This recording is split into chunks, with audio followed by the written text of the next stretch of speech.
Près de 7 Français sur 10 veulent plus de transparence des politiques sur leur vie privée, Odoxa, Public Sénat. On pourrait de prime abord plaisanter sur cette rigueur qui anime nos compatriotes quand il s'agit de leurs dirigeants et de leurs représentants, sur cette envie d'avoir des politiques en quelque sorte exemplaires à leur place. Comme si l'humanité était partagée en deux, entre des politiques voués à une impeccable éthique sur tous les plans et une masse de citoyens plus désinvoltes à cet égard. MeToo. Salubre ou préoccupant ? Depuis quelques années, et encore davantage à partir de l'émergence à la fois salubre et préoccupante de MeToo, on a quitté la période où, par exemple, on me riait au nez quand je soutenais qu'il y avait des parts de vie privée, des fragments d'épisodes familiaux qui méritaient d'être pris en compte, parce qu'ils avaient une incidence sur le versant public de la vie. Il y a donc un changement bienvenu sur ce plan qui met au rencard cette idée confortable et créatrice d'impunité, considérant comme une évidence que tout ce qui n'est pas strictement politique doit être préservé, occulté. Qu'on projette rétrospectivement cette prise de conscience sur certaines péripéties présidentielles, et on pourra constater comme elle ne serait plus minimisée aujourd'hui. Les Français, et c'est un progrès, attendent des personnalités publiques qu'elles soient globalement irréprochables à tous les niveaux, et non pas seulement dans la sphère de l'existence politique. Il me paraît évident que la double vie de François Mitterrand auprès de l'État serait stigmatisée, de même que les mensonges si peu républicains sur sa santé. Je ne doute pas que certaines scènes impliquant Nicolas Sarkozy dans un rôle affectant la dignité présidentielle seraient perçues comme il convient, à leur juste degré de vulgarité.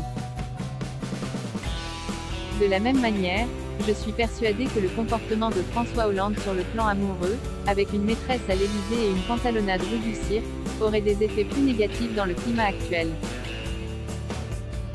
Culpabilité par accusation. Je refuse cependant, au nom d'une transparence qui perdrait toute limite et s'égarerait avec un impérialisme délétère, d'applaudir par principe tout ce qui, sans aucune distinction ni nuance, jetterait dans l'espace public et médiatique des rumeurs de violence psychologique ou autre. Je sais bien que le nouveau sport national est cette culpabilité par accusation, qui dans les univers professionnels lance, tels des certitudes et des inquisitions assurées, le poison d'insinuation ou d'accusation, sans qu'à aucun moment on accepte que des contradictions leur soient apportées. Je ne peux que reprendre les termes de mon précédent billet, la haine des évidences est une plaie d'aujourd'hui. Julien Bayou ne sait pas encore précisément ce qu'on lui reproche et Sandrine Rousseau ne sort pas grandie de cette offensive trouble.